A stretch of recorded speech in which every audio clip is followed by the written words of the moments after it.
Look who's here. Woo! It's our friend Laura Dellis. Woo! Laura Dellis is back, and she's older than she's ever been. Who would have thought?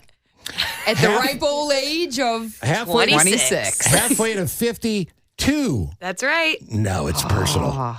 It's personal after 50. At the Annoyance Theater, 851 West Belmont, this Saturday night at 6:30. Stand-up comedy, singing, dancing. Yep. Audience interaction. Yep. Listen, you're a great entertainer, and I don't say that lightly. I know. That's high praise. And I'm honored to be back here. This is the first time I'm doing the show, too, at a new spot. Usually I'm at Davenport's Piano Bar in Cabaret. Which is a great place. Which is a great place. But now I'm going to a new spot. Well, you outgrew the room. I know. That's not true. I love Davenport's, but I wanted to kind of branch out a little bit. I love the Annoyance. I perform there. I'm doing sketch comedy and improv, but now I'm bringing my show to the main stage. One night only, Saturday night, 6:30. Early enough, you can still have a night. Get some dinner after. Get some dinner before. Yeah, that's a good time. That's a good time for you. It's a good time. Are we talking 2-hour show? 75 minutes. 75 minutes to no intermission. No intermission. See, that's perfect. Every show should be 75 to 80 minutes. Now, do you start on time or you do the Madonna thing where you're not going out until 10? No, there's a show after me, so I really got to just power through Okay. it. All right. Yep. So look at this. Look at this program. You see an incredible young entertainer, future star, current star, future star, and you're going to be off to dinner by 7:30. That's right. Easily. You can have a whole night. Well, quarter day. See? Let's say You quarter can day. be in bed by 11 o'clock if you play your cards right. Maybe even earlier. What? Well, that's crazy. I mean, I don't know who stays up till then. That's crazy. Oh, that's awesome. You are, as Steve said, the all-encompassing performer. You're funny. You're great. Your act is just insane. Do you ever get thrown by anybody in the crowd? Yeah. Do you? I used but to do you make it part of the act? Yes. Yeah. I'll call it out.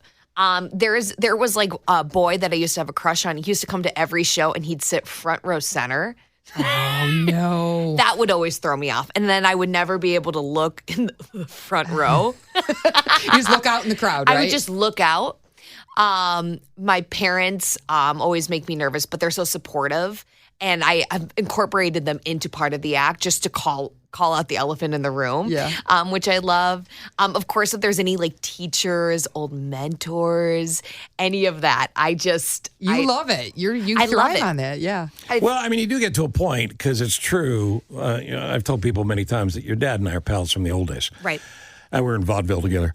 But Back in the day. Silent films. But your 1920s. parents are obviously going to come to your show. Of course. But, and it's true in stand-up probably more than anything else, but stand-up and cabaret stuff, you do get them in your head a little bit until you don't.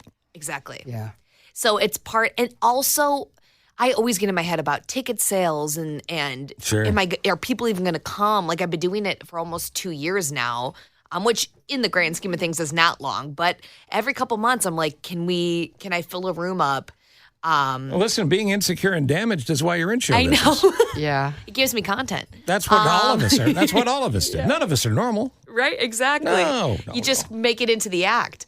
So, yeah, I always get in my head about it. But once I'm up there, it all the rehearsal, everything kind of fades away. And then I can just have fun with it. That's the thing. I am a miserable caged animal whenever I'm preparing. Oh, my God, I hate it. I mean, coming here, talk to thousands and thousands and thousands of people didn't bother us at all. No. Well, But we're not behind the microphone, We're not staring right? at a human being's faces going, okay, monkey, dance. Right, exactly. But, the preparation time and deciding what the act is for this particular show and memorizing it or choreographing it to some extent. Because my choreography is extensive. I'll move left a couple you're of a feet. dancer. I'll move right a couple of feet. I mean, people never know where I'm going. Yeah. It's like, what's he going to do next? You'll hold the mic. You'll keep the mic in the stand. That's tough. You'll lean against the mic stand. It's true. But for real, do you practice, when you practice and you prep, do you do your whole routine? Do you look in the mirror? Do you bounce off of, a spouse? I literally last night, I just ran it in my room. Okay. I have everything recorded.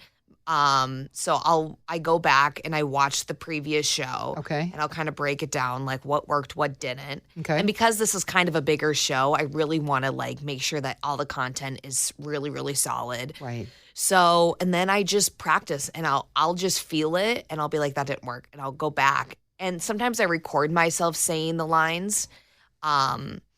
And yeah, I just run it over and over again. Even like I was at my restaurant job yesterday, it was super slow and I was just rolling silverware. Yeah. And I was just running it. Sure. I was just talking out loud. Yeah. Just do it. Yeah. And just getting it into my mouth. And There's no one way to do it. There's no one way, where you go. It changes. Yeah. Well, you just can't teach, okay, now do it this way because everybody's brain works differently. Right. So I'm no different than I was in high school. If I don't wait till the last minute and put pressure on myself, I can't get it done. Procrastination of it all. Yep. Yeah, Okay, now I have to ask you this too, because I've been at shows. I need to come to see your show, Yes, Laura. please. But I've been at shows backstage, and it's Steve and John DeCoste and Tim Benker and all of Mike Toomey, all the comedians. And there's kind of like this space. It's almost like you're a pitcher. Pitching a no-hitter, or you can't talk to the person. Right. Is that called like getting in your space? Well, or maybe right do you before like you to go talk to out. people before you go out, or no? There are some performers that can just kind of talk and mingle before the show. I do kind of need to just because it is just me for 75 minutes straight and I'm singing and I'm running around the whole time. I do kind of have to take a moment just to breathe. It was interesting with my last show though, my sister was doing a cameo and I had an opener as well. So the dressing room was kind of full. Yeah. And they were super nervous and they're just chattering, blah, blah, blah, blah, blah, blah, blah. And they're like, Laura, I don't know how you do this. We're only going up for a minute and a half. You're doing And you're like, just stop talking. And I'm like, right, enough. And now I'm like, Leave you're the actually room. making me more nervous. Go eat in the hallway. Go run around upstairs. Well, that's the problem too, because it's a silly business, and when you have a bunch of people in the green room, a bunch of people backstage, who all love you and all mean well, but they're seeing people they haven't seen. Everybody's chattering it Right. up. It can be a little nerve-wracking. So For sure. that's why I'm never going on stage again. I just decided just now. Okay, well then beautiful. more people for you. There you go. Thank you. I'll take the audience. We'll take them Saturday night because I am going back on stage. We'll be at Zany's for the big WLS show. We'll tell you more about that coming up. But first, go to Halfway to 52. That's right. Now it's personal. At the Annoyance Theater, 851 West Belmont, Saturday night, 6:30. Obvious question, where do we get tickets? LauraDellis.com. Spell it. LauraDellis. DELLIS.com. There you go. And congratulations on the bigger space. This is awesome. Yeah. You're not in the spelling bee this year. I know, thank God. Spell it again. LauraDellis.com. You use it in a sentence. Laura Dellis is at doing the a show. Annoyance. Yes. Great to see you. Thanks for coming over. Thank you. Bye.